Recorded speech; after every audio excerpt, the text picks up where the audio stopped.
শিল্প বিপ্লব পরবর্তী ইংল্যান্ডের অবস্থা নিয়ে আলোচনা করব। তো তোমরা একটু ধৈর্য সহকারে শুনবে এবং কোনো প্রশ্ন থাকলে জিজ্ঞাসা করবে। তো আমরা শুরু করি। শিল্প বিপ্লব পরবর্তী ইংল্যান্ড। শিল্প বিপ্লবের প্রভাব ছিল ব্যাপক ও সুদূর প্রসারী, কেননা ইংল্যান্ডের সামাজিক, অর্থনৈতিক, রাজনৈতিক, ধর্মীয় সকল ক্ষেত্রে এই বিপ্লব বাঁধ ভাঙা জোয়ারের মতো পরিবর্তন আনে। আর সুদূর প্রসারী এই কারণে এই বিপ্লবের ফলাফল ক্রিয়াশীল। শিল্প বিপ্লবের পথ ধরে যে ঔপনিবেশিক যুগের সূত্রপাত ঘটে, তার পরবর্তী স্তর অর্থাৎ ডিজিটাল কল্যাণে বিশ্ব আজ গ্লোবাল ভিলেজে পরিণত হয়েছে। আচ্ছা, শিল্প বিপ্লব পরবর্তী ইংল্যান্ডের অর্থনৈতিক অবস্থা নিয়ে এ পর্যায়ে আমরা আলোচনা করব। শিল্প বিপ্লবের ফলে ইংল্যান্ডের অর্থনীতিতে ব্যাপক পরিবর্তন সাধিত হয়। এই পরিবর্তনের প্রথমেই পরিবর্তনটা এসেছিল কারখানা প্রথার উদ্ভব। কায়িক শ্রমের পরিবর্তে যান্ত্রিক পদ্ধতিতে উৎপাদন ব্যবস্থা প্রবর্তিত হওয়ায় বুর্জোয়া ব্যবসায়ীগণ বিভিন্ন স্থানে স্থাপন করে সেখানে শ্রমিকদের জড়ো করে কারখানা ভিত্তিক উৎপাদন ব্যবস্থা চালু করে। এর ফলে কুটির শিল্প ধ্বংস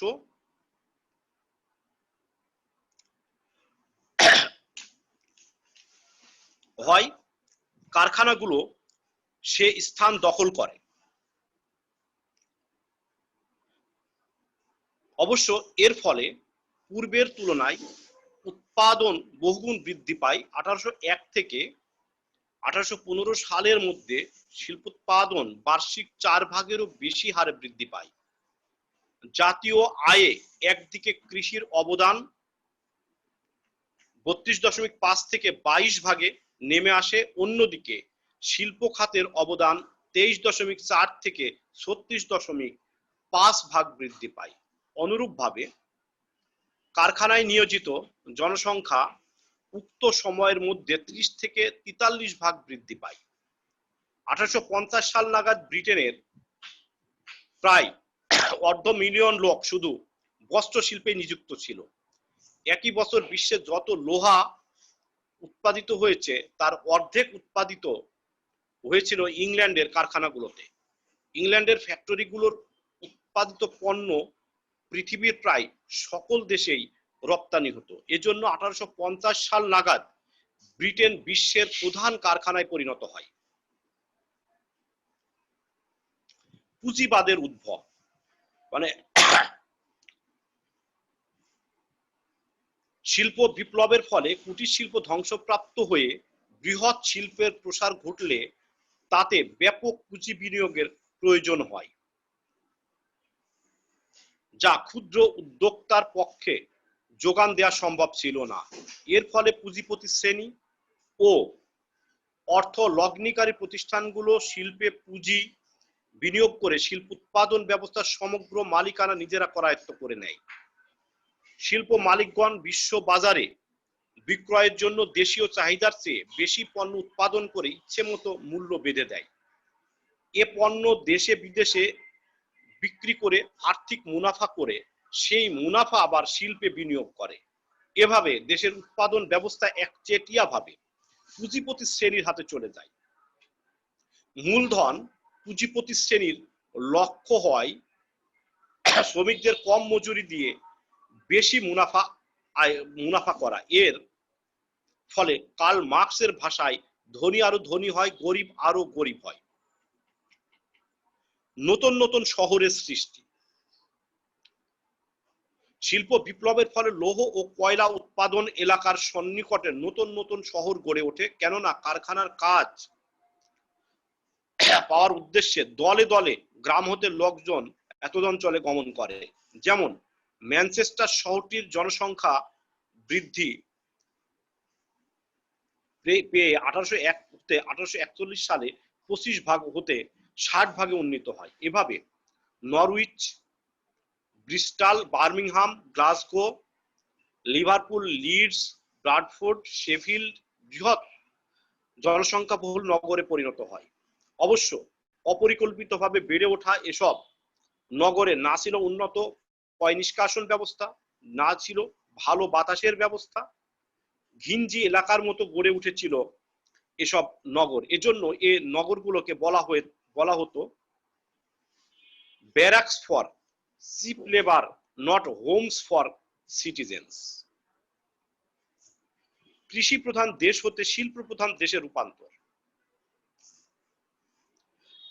পূর্বে সামন্ত প্রথায় কৃষি ছিল আয়ের প্রধান উৎস, কিন্তু বৈজ্ঞানিক আবিষ্কারের ফলে বৃহৎ ভূস্বামী ও পুঁজিপতিদের দৃষ্টিভঙ্গির পরিবর্তন ঘটে। তারা অধিক মুনাফার লোভে কারখানা স্থাপনে ও বিভিন্ন দ্রব্যাদি উৎপাদনে তাদের মূলধন খাটাতে শুরু করে। স্বভাবতই কৃষিকাজের গুরুত্ব কমে যায়। এর ফলে বেকার কৃষি শ্রমিকেরা শহরে শিল্প শ্রমিকে পরিণত হয়। উৎপাদন বৃদ্ধি। শিল্প বিপ্লবের অন্যতম প্রধান অর্থনৈতিক ফল হলো উৎপাদন বৃদ্ধি। এক পরিসংখ্যানে দেখা যায় 1760 থেকে 1850 সাল পর্যন্ত ইংল্যান্ডের আমদানি 12 গুণ এবং রপ্তানি 13 গুণ বৃদ্ধি পায়। কয়লার উৎপাদন 1815 সালে 30 মিলিয়ন টন থেকে 1848 সালে 50 মিলিয়ন টনে উন্নীত হয়। 1850 সালে সমুদ্রে যত মালবাহী জাহাজ চলতো তার 60% ছিল ব্রিটিশ জাহাজ। এ পরিসংখ্যানগুলো ব্রিটেনের উৎপাদন বৃদ্ধির সূচক। যোগাযোগ ব্যবস্থার উন্নয়ন। শিল্প বিপ্লবের ফলে ব্রিটেনের যোগাযোগ ব্যবস্থার অভূতপূর্ব উন্নতি সাধিত হয়। 1838 সালে যেখানে রেলপথের দৈর্ঘ্য ছিল 490 মাইল, 1850 সালে এসে তা দাঁড়ায় 6621 মাইলে। স্টিমবোট আবিষ্কারের ফলে ইংল্যান্ডের বিভিন্ন ক্যানেল ও খালগুলোতে নৌকা দ্বারা পরিবহনের ব্যবস্থা করা হয়। 1761 সালে নর্থ ওয়েস্ট ইংল্যান্ডে প্রথম ব্রিজ ওয়াটার ক্যানেল নির্মিত হয়। 2013 সালের মূল্যমান অনুযায়ী এই ক্যানেল নির্মাণে ব্যয় হয়েছিল 2,39,97,480 পাউন্ড। এর ফলে ওরসলে হতে ম্যানচেস্টার পর্যন্ত কয়লা পরিবহন সহজ হওয়ায় কয়লার মূল্য 50% হ্রাস পায়। ব্রিজওয়াটার ক্যানেল নির্মাণের পথ ধরে 1774 সালে লিডস ও লিভারপুল ক্যানেল, 1789 সালে টেমস অ্যান্ড সেভারন ক্যানেল নির্মিত হয়। এভাবে 1820 সালের মধ্যে ইংল্যান্ডে ব্যাপক ক্যানেল নেটওয়ার্ক গড়ে ওঠে। খাল ভিত্তিক সফল যোগাযোগ ব্যবস্থার অভিজ্ঞতা কাজে লাগিয়ে ইংল্যান্ড পরবর্তী সময়ে রেলওয়ে নেটওয়ার্ক গড়ে ওঠে। ইংল্যান্ডের সর্বশেষ বৃহৎ যে খালটি নির্মিত হয় তার নাম ম্যানচেস্টার শিপ ক্যানেল। 1894 সালে এটি উদ্বোধন করা হয়। এটি পৃথিবীর বৃহত্তম জাহাজ চলাচলের খাল। ফিলিস ডিন এজন্য এ যুগ ক্যানেল পরিবহনের যুগ বলে অভিহিত করেছেন। 1819 সালে বাষ্পচালিত জাহাজ সাভানা আটলান্টিক পাড়ি দিতে সক্ষম হলে সমুদ্রপথে বৈদেশিক যোগাযোগেও বিপ্লব ঘটে। জন মেটকাফ, টমাস টেলফোর্ড ও জন ম্যাকাডামের রাস্তা আবিষ্কার নতুন সড়ক পথ আবিষ্কারের ফলে নতুন সড়ক পথ নির্মিত হয়। এতে একদিকে পণ্য পরিবহন দ্রুত ও সহজতর হয়, অন্যদিকে স্টেজ কোচের সাহায্যে যাত্রী পরিবহনেও বিপ্লব ঘটে। এটা ছিল যাতায়াত ব্যবস্থা। এখন আমরা শিল্প বিপ্লব পরবর্তী যুগে ইংল্যান্ডের সামাজিক অবস্থা নিয়ে আলোচনা করব। ফরাসি দার্শনিক বার্গসন বলেন, এ বিপ্লব মানবিক সম্পর্ককে গভীরভাবে প্রভাবিত করেছে। দেখা যায় শিল্প বিপ্লবের পূর্বে ইংল্যান্ডে যে কৃষি বিপ্লব সংগঠিত হয়েছিল তাতে সমাজে বুর্জোয়া বা মধ্যবিত্ত শ্রেণীর মর্যাদা, প্রভাব, প্রতিপত্তি ক্রমান্বয়ে বৃদ্ধি পায়। শিল্প বিপ্লবের ফলে এ শ্রেণীটি আরো প্রতিপত্তিশীল হয়ে ওঠে, কেননা ধনী ব্যবসায়ী ও উঠতি শিল্পপতিদের সবাই ছিল বুর্জোয়া শ্রেণী থেকে উদ্ভূত। এর ফলে সমাজে অভিজাত শ্রেণীর ক্ষমতা ও প্রতিপত্তি লোপ না পেলেও তারা হীনবল হয়ে পড়ে। ফ্রান্সের সামাজিক মাধ্যমে গ্রামীণ কৃষি সমাজ ভেঙে শহরের শ্রমিক শ্রেণীর উদ্ভব ঘটে। নতুন নতুন কলকারখানা গড়ে উঠলে দলে দলে মানুষ কাজের সন্ধানে শহরমুখী হয়, কেননা কৃষিজ যন্ত্রপাতি আবিষ্কার হয় এবং যন্ত্রের মাধ্যমে চাষাবাদ করায় বহু মানুষ বেকার হয়ে পড়ে। এরা শহরে সস্তা শ্রমিকে পরিণত হয়। এভাবে ভূমিহীন, গৃহহীন কারখানা শ্রমজীবী শ্রেণীর সৃষ্টি হয়। এ শ্রমিকেরা সকাল সন্ধ্যা খেটে কম মজুরিতে কাজ করত। এজন্য একজন পুরুষ শ্রমিক দৈনিক 16 থেকে 17 ঘন্টা পরিশ্রম করে যে আয় করত তার পরিবারের ভরণ পোষণ করা সম্ভব হতো না। ফলে পরিবারের নারী এবং শিশুরাও কারখানার শ্রমিকে পরিণত হয়। এসব গৃহহীন স্বল্প আয়ের শ্রমিক শহরের বস্তিতে নোংরা ও অস্বাস্থ্যকর পরিবেশে মানবেতর জীবনযাপন করতে বাধ্য হয়। শিশুদের শিক্ষাদান, পরিবারের স্বাস্থ্য রক্ষার ব্যবস্থা না থাকায় শহরের শ্রমিক বস্তিগুলোর নৈতিক জীবন ছিল পঙ্কিল ও ক্লেদাক্ত। কার্ল মার্কসের মতে সূর্যালোকিত দিনের মাঝেও শ্রমিকের জীবনে অন্ধকার ঘনিয়ে আসে। কারখানার পরিবেশ ছিল অস্বাস্থ্যকর এবং যন্ত্রপাতিগুলো এমন ভাবে ছড়িয়ে ছিটিয়ে রাখা হতো যে শ্রমিকদের জীবনের নিরাপত্তা বিঘ্নিত হতো।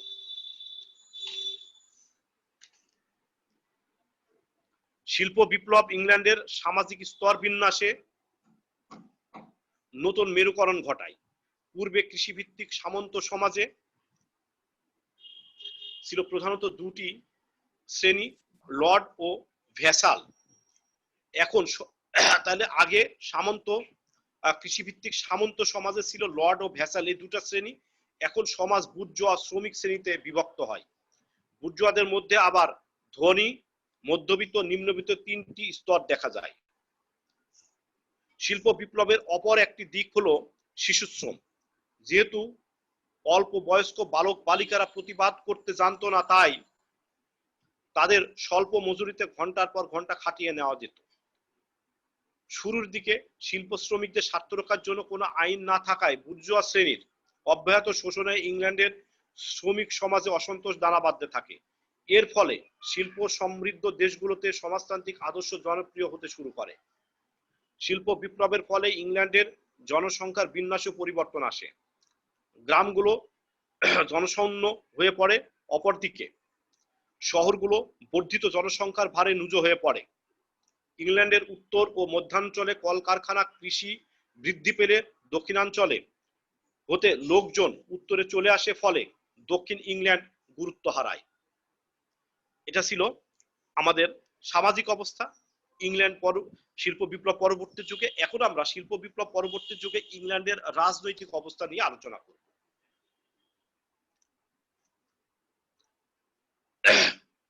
শিল্প বিপ্লবের ফলে ইংল্যান্ডের রাজনৈতিক ক্ষমতার পালাবদল ঘটে। রাজনৈতিক ক্ষেত্রে অতীতে ভূস্বামী ও হুইগদের একচেটিয়া প্রাধান্য ছিল, কিন্তু উৎপাদন ব্যবস্থার মালিকানা হস্তগত করে বুর্জোয়া পুঁজিপতি শ্রেণীর সম্পদের পাহাড় গড়ে তুললে সরকারও সহসা এদের ঘাট চটাতে সাহস করত না। বুর্জোয়া শ্রেণী লক্ষ্য করে যে রাজনৈতিক অধিকার হাতে না পেলে রাষ্ট্রকে তাদের শ্রেণী স্বার্থ রক্ষার কাজে ব্যবহার করা যাবে না। এজন্য রাষ্ট্র ক্ষমতা দখলের জন্য তারা এগিয়ে আসে এবং ইতিহাসে বুর্জোয়া যুগের শুরু হয়। তারা এমন ভাবে সংবিধান রচনা করে যে ভোটাধিকার তাদের হাতেই থাকে। আবার পুঁজিপতি শোষণের হাত থেকে রক্ষা পাওয়ার জন্য শ্রমিক শ্রেণী ক্রমেই ঐক্যবদ্ধ হতে থাকে, তারা সংঘবদ্ধ হয়। ফলে ট্রেড ইউনিয়ন আন্দোলন শুরু হয়। এ লক্ষ্যে গঠিত হয় শ্রমিকদের লেবার পার্টি। শ্রমিক শ্রেণী ধর্মঘট প্রভৃতির মাধ্যমে চাপ সৃষ্টি করে। নিম্নতম মজুরি, কর্মক্ষেত্রে শ্রমঘণ্টা, বাসস্থান, বীমা প্রভৃতি আইন পাশ করিয়ে নেয়। এক পর্যায়ে শ্রমিক শ্রেণী ভোটাধিকারও আদায় করে নেয়। কিন্তু শিল্প বিপ্লবের ফলে পুরনো শহর ধ্বংস হয়ে নতুন নতুন শহর গড়ে ওঠায় জনসংখ্যার রদবদল ঘটে। এজন্য পার্লামেন্টের সংস্কারের প্রয়োজন দেখা দেয়। শিল্প বিপ্লবের ফলে অধিক উৎপাদিত পণ্য বিক্রির জন্য বিদেশে বাজার দখলের প্রয়োজন দেখা দেয়। এর ফলে ইউরোপের দেশগুলোর সাথে উপনিবেশ স্থাপনের লক্ষ্যে ইংল্যান্ডের তীব্র প্রতিযোগিতা শুরু হয়। এটা ছিল ইংল্যান্ডের শিল্প বিপ্লব পরবর্তী যুগে ইংল্যান্ডের রাজনৈতিক অবস্থা। এখন শিল্প বিপ্লব পরবর্তী ইউরোপ নিয়ে আমরা আলোচনা করব।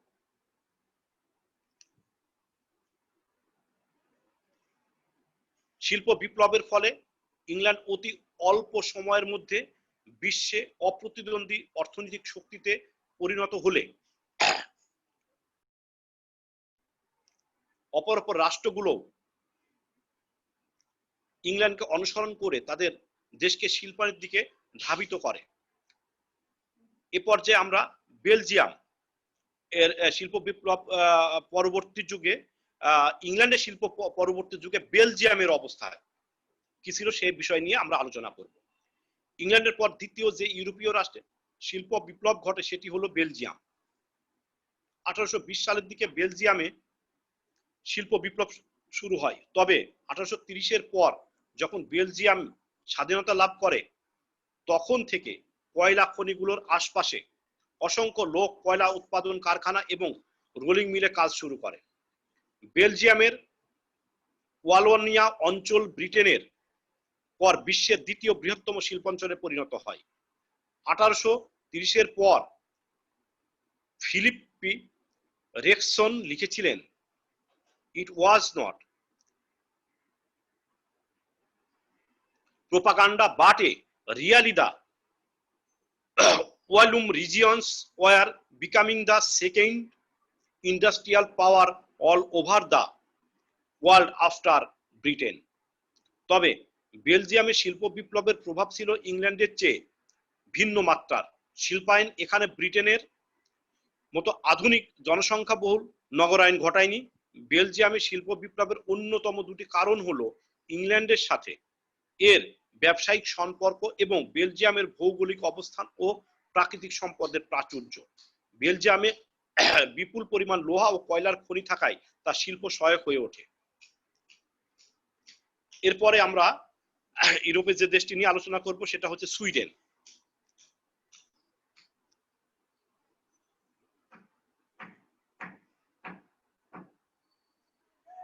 1790 থেকে 1815 সময়কালে সুইডেন তার অর্থনীতিতে সমান্তরালভাবে দুটি খাতকে পরিশীলন করে। একদিকে সে বড় কৃষি খামার, নতুন নতুন বীজ উদ্ভাবন, নতুন নতুন কৃষিজ যন্ত্রপাতি উদ্ভাবনের দ্বারা কৃষি ক্ষেত্রে বিপ্লব ঘটায়। অপরদিকে গ্রামাঞ্চলে ছোট ছোট শিল্প কারখানা স্থাপন করে। সুইডেনের কৃষি শ্রমিকেরা পর্যায়ক্রমে শিল্প শ্রমিক হিসেবে কাজ করে। এ শ্রমিকেরা গ্রীষ্মকালে খামারে কাজ করে, আবার শীতকালে কলকারখানায় কাজ করে। 1815 থেকে 1850 সালের মধ্যে বড় বড় কারখানা প্রতিষ্ঠিত হয় এবং শিল্পক্ষেত্রে কিছু প্রাতিষ্ঠানিক পরিবর্তন আনয়ন করা হয়। 1846 সালে শিল্পে রাষ্ট্রের একচেটিয়া কর্তৃত্ব বিলোপ করে ব্যক্তি মালিকানাধীন কোম্পানির সুযোগ সৃষ্টি করা হয়। 1850 থেকে 1890 সময়কালে সুইডেনের রপ্তানি বাণিজ্যে বিস্ফোরণ ঘটে। কৃষিজ পণ্য, কাঠ ও স্টিল ছিল তিনটি প্রধান রপ্তানি খাত। 1850 থেকে 1870 সময়কালে সুইডেন বিশ্বের সর্বোচ্চ অর্থনৈতিক প্রবৃদ্ধির দেশে পরিণত হয়। 1890 থেকে 1830 সালে সুইডেনে শিল্প বিপ্লবের দ্বিতীয় পর্যায় শুরু হয়। এ সময় অভ্যন্তরীণ বাজারের দিকে লক্ষ্য রেখে যন্ত্র কৌশল, শক্তির ব্যবহার, কাগজ তৈরি যন্ত্র শিল্প প্রভৃতি ক্ষেত্রে বিপ্লব ঘটানো হয়। ফ্রান্স, তোমরা জানো যে ইউরোপের মধ্যে ফ্রান্সও একটি শক্তিশালী রাষ্ট্র এবং শিল্প বিপ্লবের ফলে ফ্রান্স এই শক্তিশালী রাষ্ট্রে পরিণত হয়েছিল। ফ্রান্সের শিল্প বিপ্লব ছিল স্লো অ্যান্ড স্টিডি। ফ্রান্সের সামন্ততান্ত্রিক সমাজ ও স্বৈরশাসনের চাপে কৃষি ও শিল্পের বিকাশ সম্ভব হয়নি প্রথম দিকে। সপ্তদশ শতকে ফরাসি মন্ত্রী ওলবার্ট, ষোড়শ লুইয়ের মন্ত্রী ক্যালন শিল্প গঠনের জন্য বিশেষ চেষ্টা করেও 1850 সালের পূর্বে ফ্রান্সের শিল্প বিপ্লব ঘটাতে সক্ষম হননি। এর কারণ শিল্প বিপ্লবের জন্য খাদ্য বৃদ্ধি, জনসংখ্যা বৃদ্ধি, মূলধন সংস্থান, বৈজ্ঞানিক আবিষ্কার প্রভৃতি উপাদানগুলো অষ্টাদশ শতকের ফ্রান্সে ছিল না। ফ্রান্সের অভিজাতগণ ছিলেন রক্ষণশীল। ফ্রান্সে বুর্জোয়া ও ধনী ব্যবসায়ীদের সামাজিক মর্যাদা ছিল না। ফ্রান্সের আন্তঃশুল্ক ব্যবস্থা ও শিল্পের উপর সরকারি নিয়ন্ত্রণ শিল্প বিস্তারের জন্য বাধা ছিল। ফরাসি বিপ্লবের সময় এবং নেপোলিয়নিক যুদ্ধ বিগ্রহের সময় ফ্রান্স ব্যবসা বাণিজ্যে উদাসীন থাকে। যুদ্ধে ফ্রান্সের জাহাজগুলো ব্রিটিশ নৌবহর দ্বারা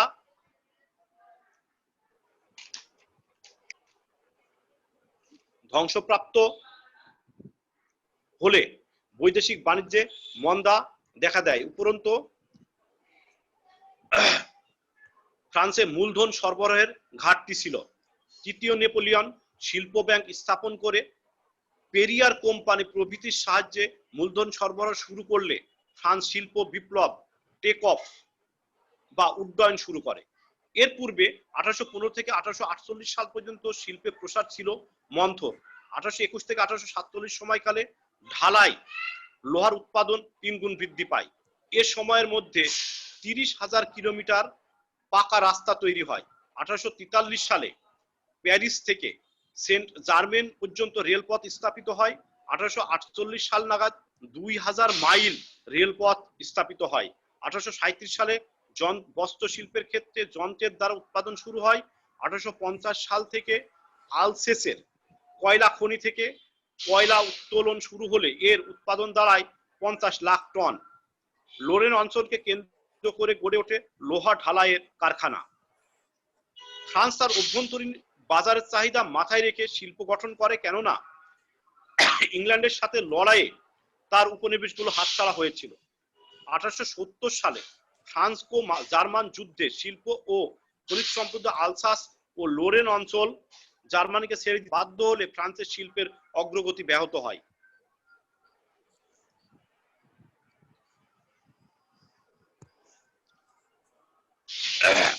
ফ্রান্সের কৃষির ক্ষেত্রেও ইংল্যান্ডের বিপরীত প্রবণতা লক্ষ্য করা যায়। এনক্লোজার বা ভূমি বেষ্টনী প্রথার মাধ্যমে ইংল্যান্ড যেখানে বৃহৎ খামার গড়ে তোলার দিকে নজর দেয়, সেখানে ফ্রান্স বৃহৎ খামার থেকে ক্ষুদ্র ক্ষুদ্র ক্ষেতে পরিণত করে। কৃষককে তার মালিকানা দিয়ে আবাদ করানোর প্রবণতা দেখা যায়। ফলে ফ্রান্সে ইংল্যান্ডের মতো কৃষিতে দ্রুত উৎপাদন বৃদ্ধি দেখা যায় না। মরিস লেভি লোবোয়ের বলেন, ফ্রান্সের শিল্প বিস্তারের মাঝে কয়েকটি স্তর তিনি উল্লেখ করেছেন। ক, ফরাসি বিপ্লব এবং নেপোলিয়নিক যুদ্ধ সমূহ, এটা একটা স্তর। খ হচ্ছে ব্রিটেনের সাথে সাথে শিল্পায়ন, আরেকটি স্তর। গ হচ্ছে অর্থনৈতিক মন্দা, আরেকটি স্তর। ঘ হচ্ছে অর্থনৈতিক পুনরুদ্ধার 1905 থেকে। এখানে হচ্ছে 1789 থেকে 1815, 1815 থেকে 1860, 1860 1905 আর 1905 থেকে অদ্যাবধি। এখন আমরা জার্মানি নিয়ে আলোচনা করব।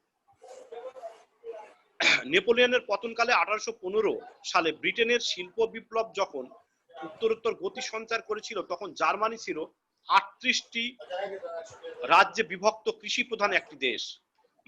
মাত্র 1 শতকের মধ্যেই সেই জার্মানি ব্যবসা বাণিজ্য, শিল্প ও সামরিক শক্তিতে ব্রিটেন ও ফ্রান্সের প্রবল প্রতিদ্বন্দ্বী হয়ে ওঠে। অর্থনীতিবিদ কেইন্স বলেন, রক্ত ও লোহের দ্বারা নয়, কয়লা ও লোহের দ্বারাই জার্মানির ঐক্য ও প্রাধান্য অর্জিত হয়। জার্মান রেলপথ জার্মান শিল্প বিপ্লবের মূল হোতা। 1850 সালের মধ্যে জার্মানিতে 3000 মাইল রেলপথ স্থাপিত হয়, যা জার্মানির দুর্গম ও সম্পদশালী অঞ্চলগুলো যুক্ত করে। প্রযুক্তিতে পিছিয়ে থাকার কারণে প্রথমে জার্মানি ব্রিটেন থেকে প্রকৌশল যন্ত্রপাতি আমদানি করে। শীঘ্রই তারা এগুলোর পরিচালনা ও উন্নয়নে দক্ষ হয়ে ওঠে। 1870 সালে জার্মানির ঐক্য সাধিত হলে এবং ফ্রান্সের নিকট হতে খনিজ সমৃদ্ধ আলসেস ও লোরের অঞ্চল হস্তগত হলে জার্মানি রাষ্ট্রীয় মালিকানাধীন কোম্পানি গঠন করে ব্যাপকভাবে শিল্পায়নের দিকে এগিয়ে যায়। এক হিসাবে দেখা যায় 1880 সালে জার্মানি ৯,৮০০ লোকোমোটিভ দ্বারা ৪৩,০০০ যাত্রী এবং ৩০,০০০ টন পণ্য পরিবহন করে। জার্মান প্রকৌশলীরা ব্রিটিশ, ফরাসি ও মার্কিনদের মূল্যবান মেশিন আমদানি করে এনে খুলে ছাঁচে ঢালাই করে নতুন নতুন যন্ত্র তৈরি করতে সক্ষম হয়। জার্মানি এ বিশ্বর সাফল্যের সূচনায় ছিল জার্মান জাতীয়তাবাদী চেতনা ও বিসমার্ক শক্তিশালী দেশ গঠনমূলক আসন। এরপরেই সর্বশেষ ইউরোপে যে দেশটিতে শিল্প বিপ্লব ঘটে সেটি হচ্ছে রাশিয়া। এখন তৎকালে রাশিয়ার অবস্থান নিয়ে আমরা আলোচনা করব। ইউরোপীয় রাষ্ট্রগুলোর মধ্যে রাশিয়া শিল্পক্ষেত্রে বিপ্লব ঘটে সবার পরে। বলশেভিক বিপ্লবের পর রুশ সরকার পঞ্চবার্ষিক পরিকল্পনা শুরু করলে তবেই রাশিয়ার শিল্পায়ন শুরু হয়। তবে ইংল্যান্ডের সাথে রাশিয়ার শিল্পায়নের মৌলিক পার্থক্য বিদ্যমান। ইংল্যান্ডে শিল্প বিপ্লব ঘটে স্বতঃস্ফূর্তভাবে, অপরদিকে রাশিয়াতে পরিকল্পিতভাবে শিল্পায়ন ঘটানো হয়। যার সরকারের রক্ষণশীল নীতি, ব্যাপক নিরক্ষরতা, মধ্যযুগীয় পরিবহন ব্যবস্থা, ভূমিদান প্রথা, মূলধন সরবরাহের স্বল্পতা, আন্তঃশুল্ক ব্যবস্থা প্রভৃতি রাশিয়ায় শিল্পায়নের বাধা ছিল। 1861 সালে জাতীয় আলেকজান্ডারের ভূমিদাস মুক্তি আইন রাশিয়ায় শিল্প প্রসারের সূত্রপাত ঘটায়। মুক্তিপ্রাপ্ত ভূমিদাসদের একাংশ কাজের সন্ধানে শহরে চলে আসলে এরা শিল্প শ্রমিকে পরিণত হয়। এর ফলে মধ্যবিত্ত বুর্জোয়া শ্রেণীর উদ্ভব ঘটে। 1880 থেকে 1890 সাল নাগাদ পুরোদমে শিল্পায়ন শুরু হয়। এ সময় যার সরকারি বেসরকারি উদ্যোগকে প্রাধান্য দিতে থাকেন। ফলে পুঁজিবাদ তীব্র হয়, শ্রমিকের শোষণ বাড়ে, ফলে সমাজতান্ত্রিক আদর্শ জনপ্রিয়তা লাভ করে। 1917 সালে বলশেভিক বিপ্লবের মাধ্যমে কমিউনিস্ট সরকার স্থাপিত হলে রাষ্ট্রীয় উদ্যোগে শিল্পায়ন শুরু হয়। এরপরে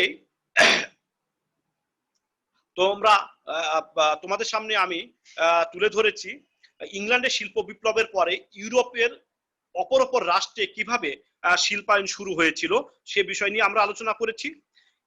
এরপরে এ পর্যায়ে আমরা শিল্প বিপ্লবের ফলাফল নিয়ে আলোচনা করব। শিল্প বিপ্লবের ফলাফল নিয়ে একটু আলোচনা করব তোমাদের সামনে খুব সংক্ষেপে। এটা তোমাদের স্ক্রিনে না থাকলেও আমি একটু সংক্ষেপে আলোচনা করে নিই, যেহেতু সময় আছে, তারপরে আমরা একটু কথা বলবো। শিল্প বিপ্লবের ফলাফল হচ্ছে উপনিবেশ শাসনের সূচনা। ইউরোপীয় জাতিগুলোর উপনিবেশ বিস্তারের কারণ তোমরা জানো, শিল্প বিপ্লবের একদম অবশ্যম্ভাবী ফল ছিল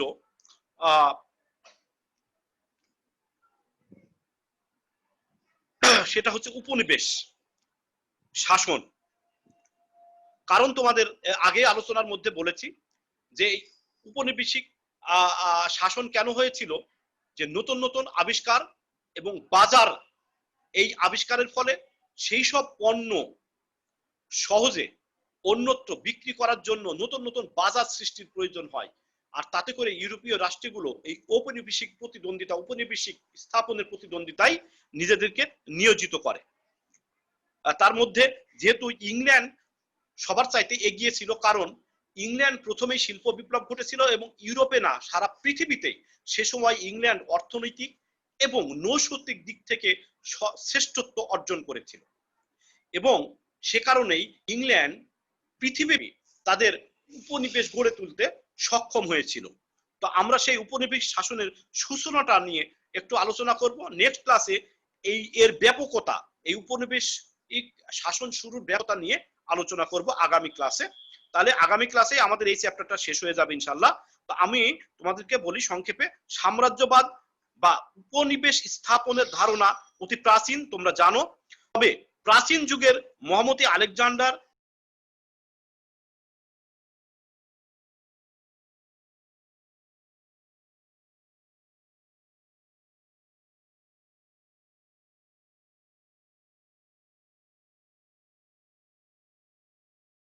সাম্রাজ্যবাদী ধারণা থেকে পৃথক। অতীতে সাম্রাজ্য স্থাপনের ব্যাপারে সাম্রাজ্যবাদী দেশের সরকার ও জনগণের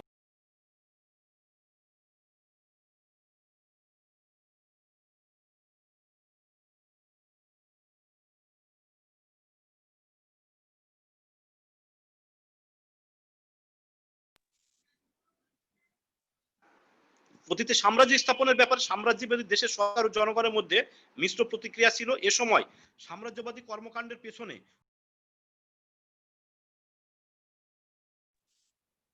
আদর্শ ছিল না, কিন্তু 1870 সালের পর ইউরোপীয় জাতিগুলোর মধ্যে যে সাম্রাজ্যবাদ মনোভাব জাগ্রত হয় তা ছিল যেমন অভিনব তেমনি ভয়ঙ্কর। মাৎস্য ন্যায় অবস্থায় পুকুরের বড় মাছগুলো যেমন যাচ্ছে তাই ভাবে ছোট ছোট মাছগুলো গিলে ফেলে, তেমনি 1870 পরবর্তী শিল্প সমৃদ্ধ ইউরোপীয় জাতিগুলো এশিয়া ও আফ্রিকার দেশগুলোকে গিলে ফেলে। শকুন যেমন মৃতদেহের উপর ঝাঁপিয়ে পড়ে এবং মৃতদেহের দখল নিয়ে পরস্পর কাড়াকাড়িতে লিপ্ত হয়, তেমনি উপনিবেশ দখল ও রক্ষার জন্য ইউরোপীয় জাতিগুলো এশিয়া ও আফ্রিকার কৃষিপ্রধান দরিদ্র দেশগুলোর উপর ঝাঁপিয়ে পড়ে। প্রথম বিশ্বযুদ্ধের পূর্ব পর্যন্ত এই অবস্থা চলতে থাকে। এজন্য 1870 থেকে 1914 সময়কালকে ঐতিহাসিকগণ নাম দিয়েছেন সাম্রাজ্যবাদের যুগ। তো যাই হোক, সাম্রাজ্যবাদ বা উপনিবেশ এবং সাম্রাজ্যবাদ একই সূত্রে গাঁথা। উপনিবেশ নিয়ে আলোচনা করতে গেলে সাম্রাজ্যবাদ সামনে চলে আসে। তো যাই হোক, এই উপনিবেশগুলো নিয়ে আমরা একটি উপনিবেশিক বিশ্বে পরিণত হয়েছিলাম। শিল্প বিপ্লব যদিও আমাদের জীবন মান অনেক সহজ করেছে, আমাদের যে মান্ধাতা আমলের কৃষিভিত্তিক সমাজ ব্যবস্থা সেটা থেকে বেরিয়ে এসে আধুনিক চাকচিক্যময় এবং নতুন নতুন উদ্ভাবন, যেমন মানুষকে উপহার দিয়ে বিশেষ করে স্বাস্থ্য, শিক্ষা, তার পয় নিষ্কাশন, তার যোগাযোগ ব্যবস্থায় আমূল পরিবর্তন ঘটিয়েছিল। সেই সাথে শিল্পায়ন কিন্তু কিছু কিছু ক্ষেত্রে মানুষের অসুবিধা যেমন সৃষ্টি করেছে, তেমন পরিবেশেরও ব্যাপক ক্ষতি হয়েছে। তারপরেও বলবো, এবং সেই ক্ষেত্রে এই শিল্পায়ন উপনিবেশিক একটি রাষ্ট্র ব্যবস্থা বিনির্মাণ করেছিল, যার ফল তোমরা জানো এশিয়া এবং ইউরোপ ছিল, এশিয়া এবং আফ্রিকা ছিল এই উপনিবেশ স্থাপনের প্রধান টার্গেট। কারণ এশিয়া এবং আফ্রিকায় ছিল পিছিয়ে, গরিব দেশ, গরিব মানুষ, তাদের সামরিক যুদ্ধ সরঞ্জাম, তাদের আধুনিক যুদ্ধ সরঞ্জাম না থাকায় সহজেই এই শিল্প সমৃদ্ধ ইউরোপীয় জাতিগুলো এইসব অঞ্চলে তাদের বাজার তৈরির মানুষে তারা উপনিবেশ গড়ে তুলেছিল, যার বলি হয়েছিলাম আমরা গরিব রাষ্ট্রগুলো। তো তারপরেও আমরা বলবো যে না, শিল্প বিপ্লব তারপরেও মানুষকে এখনো পর্যন্ত যে পথ দেখিয়েছে, মানুষ যে শিল্পে যে যোগাযোগ ব্যবস্থার ব্যাপক উন্নয়ন ঘটেছে, এই যোগাযোগ ব্যবস্থা শিল্প যে বিপ্লব, তারই লাস্ট সংস্করণ তোমরা দেখতে পাচ্ছ এই যে ইন্টারনেট ব্যবস্থার মাধ্যমে আজকে যে জুম ক্লাস নিতে সক্ষম হয়েছি, সেটা কিন্তু এই শিল্প বিপ্লবের ধারাবাহিক ফসল। তাই আমরা শিল্প বিপ্লবকে একেবারে, এর খারাপগুলোর দিক থাকলেও অনেক ভালো দিকও রয়েছে, তো সে বিষয়গুলো আমাদের মাথায় রাখতে হবে। তো যাই হোক, তোমাদের সবাইকে ধন্যবাদ। তোমরা আগামী ক্লাসে ইনশাল্লাহ এই চ্যাপ্টারটা আমরা শেষ করব। তোমরা ভালো থাকবে, সুস্থ থাকবে, সচেতন থাকবে। স্টে হোম, স্টে সেফ, এই স্লোগানকে ধারণ করে তোমরা নিজেদেরকে সুস্থ রাখার চেষ্টা করবে, পরিবারের সবাইকে সুস্থ রাখবে, নিজে সুস্থ থাকবে। সবাইকে ধন্যবাদ। আবার আগামী ক্লাসে তোমাদের সাথে কথা হবে। আল্লাহ হাফেজ।